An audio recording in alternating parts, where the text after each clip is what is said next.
আজকে আমরা শিখব আলিফ কীভাবে লিখতে হয়।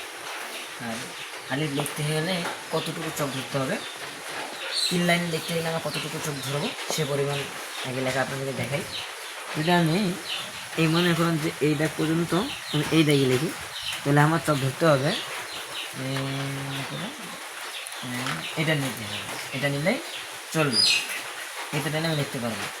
মনে করেন যে আমি এই 3 লাইনের মধ্যে এইভাবে এতটুকু লিখলাম, 3 লাইনে লিখি।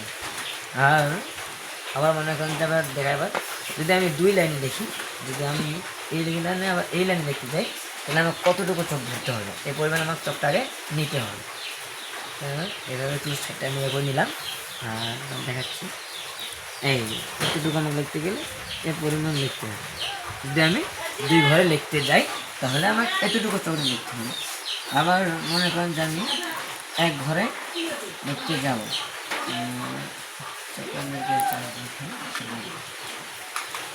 আচ্ছা ঠিক আছে।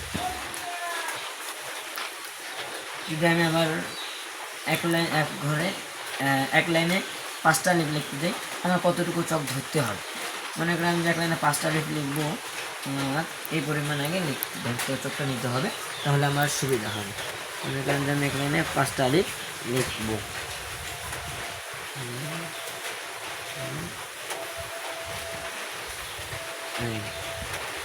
এতটুকু চোখ দিয়ে ধরতে হবে।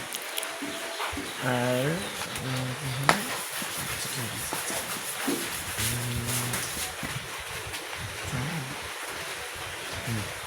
আবার আমি যদি এই 2 লাইনে লিখতে যাই তাহলে আমাকে লিখতে হবে চোখ না দেওয়া ছোটো করে, এতটুকুই দেখায় যেহেতু। আচ্ছা ঠিক আছে, আমি যদি একটা শব্দ লিখি তা আমার কতটুকু চোখ ধরতে হবে এটাই লিখতে হবে। মনে করেন যে আমি থেকে আলহামদুলিল্লাহ লিখবো,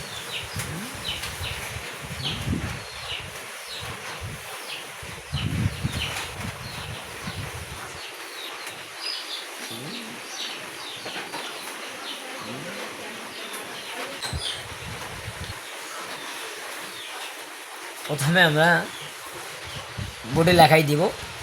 আবার বাচ্চাদেরকে বলো তোমরা তোমাদের ছেলেটার ডান দিক থেকে লিখতে থাকো এবং পড়তে থাকো। বাচ্চা একবার শেখাই দিবেন যে আলিফ আলিফ 2-3 বার বলে দিবেন, যখন বাচ্চারা লিখবে, লেখার পর ছেলে দেখাইতে বলবে যে বাচ্চারা ছেলের দেখা, যখন ছেলে দেখাবে তখন বলতে হবে যে উস্তাদ বলবে যে ছেলের ঘোরাও নিজের দিকে, যখন বলার পর উস্তাদ 2-3 বার পড়াই দিবে। পড়ার পর যখন ছাত্ররা লিখবে তখন বারবার লিখতে হবে, ছাত্রদের বলতে হবে যে তোমরা ছেলেটা এক পাশ থেকে ডান পাশ থেকে লিখতে থাকো, পড়তে থাকো, পড়তে থাকো, পড়তে থাকো। এভাবে ছাত্র উস্তাদ মশক করাই দিবে। আলিফ আলিফ 20 বার, 10 বার, 15 বার, 20 বার করে মশক করাবে। যত পড়াবে বাচ্চাদেরকে তত আরও বাচ্চাদেরকে ভালো হবে, সুন্দর সুন্দর উচ্চারণ হবে। আজকে এ পর্যন্ত থাকলো। ইনশাল্লাহ আগামী ক্লাসে আপনাদেরকে দেখানো হবে যে বা কীভাবে লিখতে হয়, আবার কীভাবে বাচ্চাদেরকে শিখাইতে হয়, এটা ইনশাল্লাহ আগামী ক্লাসে দেখানো হবে। আসসালামু আলাইকুম ওয়া রাহমাতুল্লাহ।